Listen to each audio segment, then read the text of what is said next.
মই যি ভাল পাই বিয়া পাতিলোঁ বুলি যি ঘৰখনৰ সকলো খৰচাখিনি ময়ে কৰিব লাগিব এইটো লেখা আছে।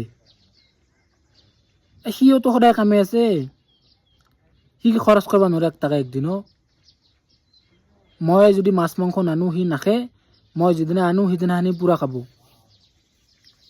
তাৰ পইচা দি সি 1 টকাও কোনোদিন নানে জানা দেখোন। এতিয়া মই যদি ঘৰত যাই কওঁ তিৰিটোক যে আজি চব্জি নাই বাঁহৰ পাত চূৰা কৰি দিবি, সি শেষনো চুই খাব। তথাপি সি 1 টকাৰ বাজাৰ নকৰে। আজি মোৰ ছোৱালী এবাৰ 3 বছৰ হ'ল, সি ছোৱালীটোক এটা চকলেট দি পিনে 1 টিকা দি চকলেট হয়তো দি পোৱা নাই। এনেকুৱা নহয় তুমি। ভাল আছিল সি। এই ঘৰত যেতিয়া বিয়া নোহোৱা পেহীয়েক থাকিব না, সেইখন ঘৰ খাই পেলাই তাহোন লগ হৈ। শিকাই দিছি, সি পলে আনিছি তাক মৰবা দি, তাইক মৰবা দি, তাই কষ্ট কৰি মৰাক, তাইৰ গিৰাকটো মৰাক। আৰে মইতো তোৰ ভাই।